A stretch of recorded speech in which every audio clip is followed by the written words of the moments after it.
Bienvenue sur Africa 24. Ce 12 avril 2026, près de 7,9 millions d'électeurs répartis dans 17 462 bureaux de vote trancheront le duel entre Paul Hunkwe de l'opposition et Romeo Douadéagne de la mouvance présidentielle. Plus qu'une élection, ce scrutin engage l'avenir économique, politique et social du Bénin. Votre journal de campagne vous propose un éclairage inédit sur les forces qui dessinent la trajectoire économique et l'unité du Bénin. Le nord du Bénin subit les répercussions des attaques terroristes dans le Sahel et les pays voisins, avec 43 civils et 27 militaires tués depuis 2019, tandis que plus d'une centaine de terroristes ont été neutralisés par les forces armées béninoises. Cette situation fragilise à la fois la sécurité et l'économie locale. Pour y répondre, l'État a renforcé ses brigades mobiles et son budget militaire. La lutte contre le terrorisme reste une priorité nationale et le discours de l'opposant Paul Hunkwe à Nati Tengou, mardi 7 avril 2026, met l'accent sur l'instauration d'un dialogue régulier avec les forces de sécurité pour mieux coordonner les opérations et renforcer leurs capacités.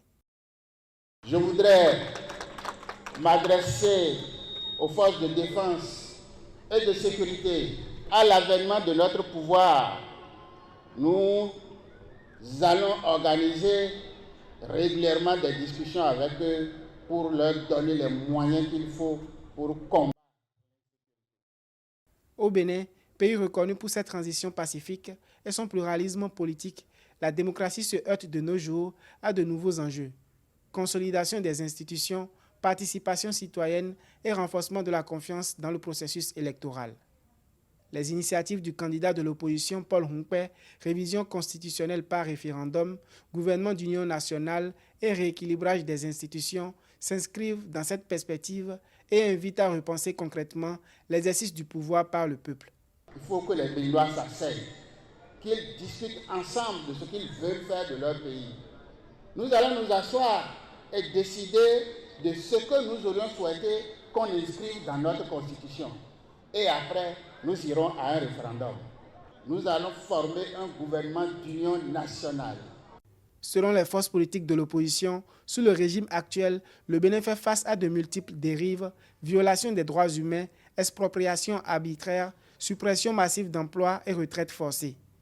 Dans ce contexte, le candidat de la FCBE, Paul Hunkwe, présente une vision ambitieuse pour 2033, un pays uni, pacifique, démocratique et respectueux de l'état de droit. Sa feuille de route associe justice sociale et bonne gouvernance à une économie dynamique capable d'attirer les investisseurs et de créer richesse et emplois. Le Bénin confirme sa trajectoire économique ascendante, soutenue en partie par les investissements directs étrangers. Selon les données de la Conférence des Nations Unies sur le commerce et le développement en 2024, ces flux ont atteint 543 millions de dollars contre 434 millions de dollars en 2023, reflétant une amélioration de l'attractivité du pays pour les capitaux internationaux. Sur le plan macroéconomique, l'économie béninoise a enregistré une croissance de 7,5% en 2024 contre 6,4% en 2023, tirée par plusieurs secteurs dynamiques. La sécurisation et l'attraction des investissements directs étrangers dépendent du contexte climatique sur la sécurisation de ces investissements. La capacité du pays à démontrer une certaine sécurité des investissements a une influence directe sur l'attraction de ces investisseurs. Et le Bénin en a rassuré plus d'un investisseur durant la période, visant à démontrer la qualité de la justice béninoise, mais il y a encore beaucoup à faire sur la disponibilité énergétique. Cette dynamique s'inscrit dans une évolution plus large des IDE au fil des années. Selon les données disponibles, les flux d'IDE en 2023 ont progressé d'environ 2,25% du PIB contre 2,16% en 2022, ce qui situe le Bénin au-dessus de la moyenne régionale. Au-delà des chiffres, l'impact des IDE est visible dans plusieurs secteurs clés. Il finance des projets structurants comme les infrastructures, l'énergie et l'industrie, dont le poids dans le PIB progresse. Le stock total des IDE a atteint 3,7 milliards de dollars en 2023, soulignant le rôle central de ces investissements dans la transformation et la modernisation de l'économie nationale. Le Bénin a montré que sa capacité à gérer les services à valeur ajoutée pour les transformer en industrie industrialisante a une flexibilité sur la qualité de ses exportations dans le contexte africain, dans le contexte de la zone de libre-échange continentale. Cette dynamique soutient aussi la modernisation de l'économie et la diversification des activités, notamment dans l'agro-industrie, les services et la logistique. Toutefois, des défis persistent. Dépendance aux capitaux étrangers, déficit commercial et concentration sectorielle. Pour maintenir une croissance durable estimée en moyenne à plus de 6,5% sur la période récente, l'enjeu reste l'amélioration des retombées économiques de ces investissements au niveau national ainsi que le développement du tissu industriel. Dans un contexte marqué par la croissance des villes et une demande accrue en logements accessibles, le Bénin poursuit ses efforts de modernisation urbaine. C'est dans cette dynamique que s'inscrit le programme de construction de 20 000 logements sociaux et économiques déployés dans 14 villes du pays, dont Porto Novo, Parakou et Abomey-Calavi. L'objectif est de répondre à la pression croissante sur le marché immobilier tout en facilitant l'accès à des habitations à moindre coût pour les ménages. Ce projet est assis sur le socle de deux composantes.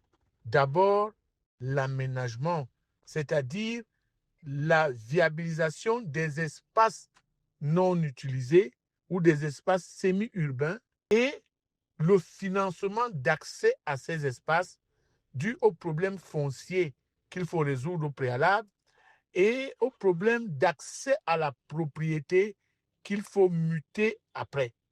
Prévu en 2 phases, ce projet d'envergure comprend la construction de 12 690 logements individuels et de 7 310 logements collectifs, estimés à 385 milliards de francs CFA. Le coût global est soutenu par l'apport de plusieurs partenaires financiers internationaux. Le projet intègre également la viabilisation de 235 hectares ainsi que le développement d'infrastructures modernes, l'eau, l'électricité, voirie et drainage.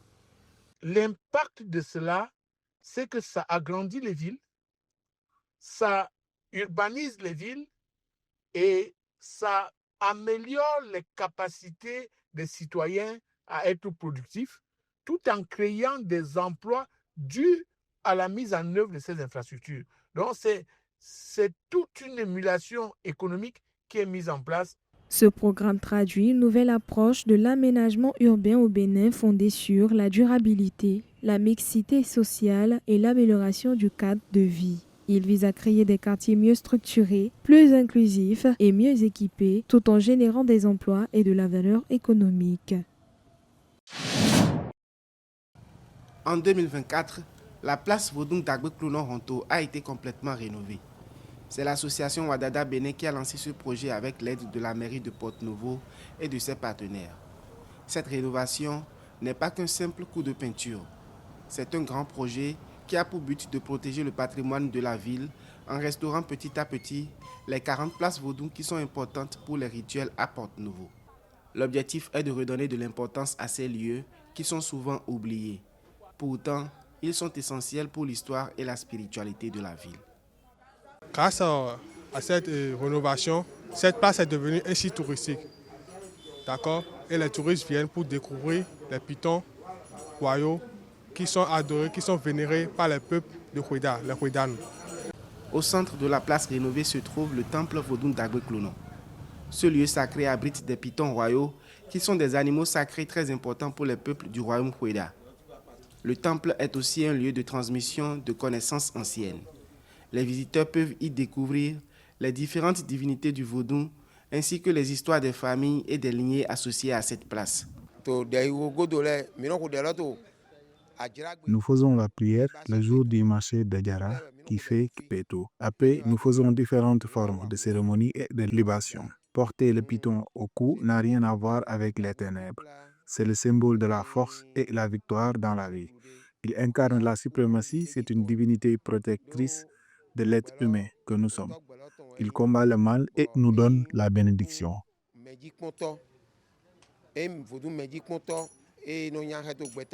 Je suis à la fois très honoré par l'histoire que porte ce lieu, mais quand même, j'ai quand même un peu peur, parce que après tout, c'est un serpent que je porte au cou. Alors, je suis très fier d'être béninois, très fier de ces jours que nous passons à honorer l'histoire et toutes les divinités de Porto-Novo, également ceux de l'étranger qui viennent également être exposés ici. Depuis sa rénovation, la place d'Agbeklono est redevenue un lieu important où les traditions locales rencontrent des visiteurs venus d'ailleurs. Vous êtes plus de 80 millions de foyers à nous suivre au quotidien. Merci de votre fidélité à notre média qui vous fait vivre à travers le journal de campagne La présidentielle 2026 au Bénin. Retrouvez cette édition sur MyAfrica 24, la première plateforme de streaming HD de l'Afrique et sur tous nos réseaux de diffusion. Dans un instant, une nouvelle édition de l'actualité africaine.